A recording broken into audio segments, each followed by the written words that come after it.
What do you mean self-sufficient? Yung Biblia ba para sa'yo, self-sufficient ba siya? Yes or no? Self-sufficient? Yes. Ano i-clarify mo? Naku, patay tayo, pati self-sufficient, hindi mo alam? Pambihira ka. Hindi mo alam ang definition ng self-sufficient? Alam ko.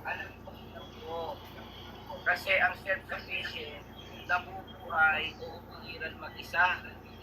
Kung ang tanong mo, ang Biblia o umiiral mag-isa, i-clarify mo, ayusin mo yung tanong mo in one aspect. Malawak yung tanong mo. I-clarify Yung bang mo. Biblia, ang tanong ko ba para sa'yo, self-sufficient ba yung Biblia? Kung para sa'yo. Bro, kasi ang kahulugan ng self-sufficient may sariling kakayahan. Hindi umaasa sa iba, kaya niya yung kanyang sarili. Ano sabi ko, justify mo, anong concept yung tanong mo. Maraming kahulugan. Hindi lang siya binanggit mo. Hindi lang siya basta binabanggit mo. Pakiklaro mo yung tanong mo, bro, para yung tanong mo masagot natin ng maayos. Kasi yung tanong mo, merong nasa likod nito eh. Kumbaga, i-detail mo yung pagtatanong mo.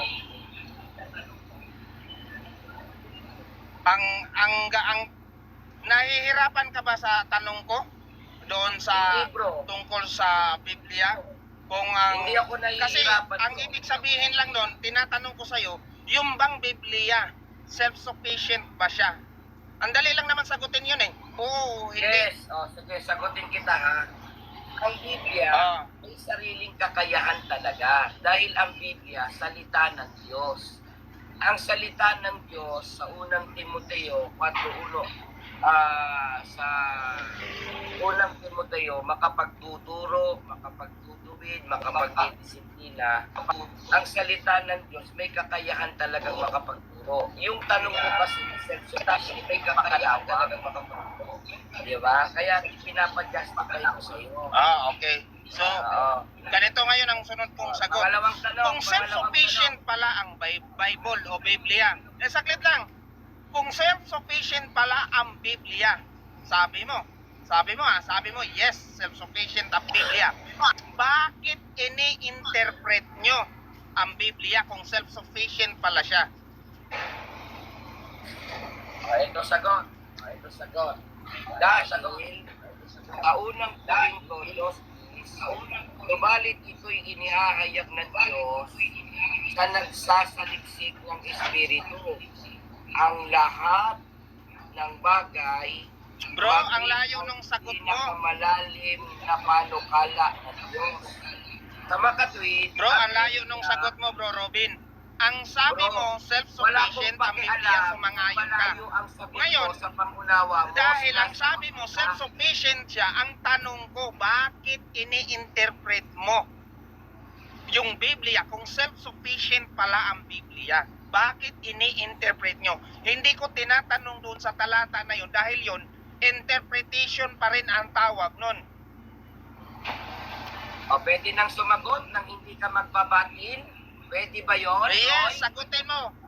Ito sagot ko. Ipaliwanag mo sa akin kung bakit Makinig ka. ini-interpret nyo. Sasagot na ba ako, Roy? Sasagot ka na, bro. Sapagkat hindi nagbubuhat sa kalooban ng tao ang hula ng mga propeta. Ito'y galing sa Diyos at ipinapahayag ng mga taong kinasihan ng Espiritu Santo. Sa makatwid, ang Biblia, tanging ang makapag-i-interpret lang ay ang kinasihan ng Diyos na may taglay ng Espiritu Santo. Yung mga hindi naman Espiritu Santo kumakasi yan eh. Espiritu ng demonyo. So, ngayon, dahil sabi mo, yun na ba talaga yung sagot mo? Di mo na ba talaga babaguhin, Bro Robin? Kasi Hindi yung ko na sagot mo, babaguhin. pang-assumption yan eh. Sasagot ako.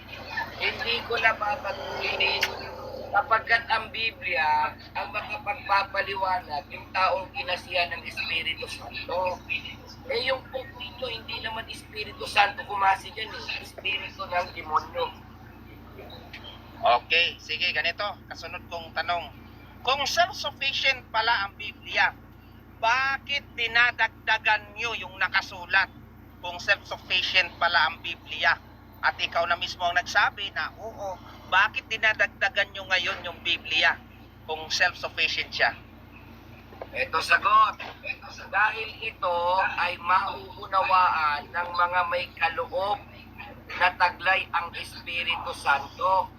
Sa makatwid, ang Diyos ang nagpapahintulot para maunawaan ng tao yung mga salita ng Diyos. Yung nagtataglay sa Espiritu Santo. Yun ang makapagpapaliwanag ng katotohanan ng pananalitang puro. Makapagpapaliwanag ng katotohanan ng pananalitang puro. So, for the record, inamin mo na dinadagdagan nyo yung Biblia. So, tinututulan nyo ngayon yung nakasulat doon sa Apokalipsis na sinabi, huwag babawasan, huwag dadagdagan yung Biblia. Yes or no? Natutupad namin yan. Natutupad namin yan. Hindi kami nagpanabihan. Ha? Hindi kami nagbabawas. Hindi kami Paano kayo natutupad? Ikaw na nga mismo ang sumagot. Self-sufficient ang Biblia. Tinanong kita kanina kung bakit dinadagdagan nyo ang Biblia. So, aminado naman talaga kayo. Sige, magtanong pa ulit bro. Magtanong pa ulit. Kaya nga yung tanong ko doon, so ibig palang sabihin, nilabab nyo yung Biblia doon sa sinabi, huwag nyong dadagdagan, ni babawasan ang bawat salita na nasa Biblia. Yes or no? Hindi namin nilabag. Hindi namin kami pa ang bumupad na hindi kami nagdagdag at hindi kami nagdagdag. Kayo ang nagdagdag ng mga Katoliko. Kayo ang mga nagbawas ito ngayon ang ng mga kasunod. Katoliko. Ang nagdagdag Ito ngayon ang kasunod. Ang nagbawas, aalisin ang bahagi sa punong kahoy ng buhay. Kaya ang mga Katoliko ang tinutukoy dyan na hindi maliligtas.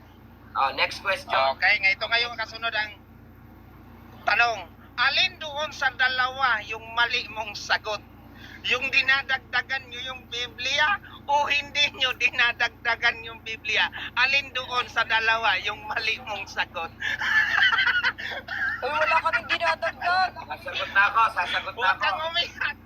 Nag-iiyak. Huwag kang umiyak. Mamaya ka Hindi, na. walang umiiyak. Papadaanin mo lang naman yung sagot. Ayaw, sagot. Wala po kaming tinatanggap at sinasabing nagdagdag kami. Ulit ko yung tanong, Robin. Hindi mo na naintindihan. Alin sa dalawa yung mali mong sagot? Saglit lang. Alin sa dalawa yung mali mong sagot? Yung dinadagdagan nyo yung Biblia o hindi nyo dinadagdagan yung Biblia? Alin sa dalawa yung mali mong sagot doon? Parehas tama.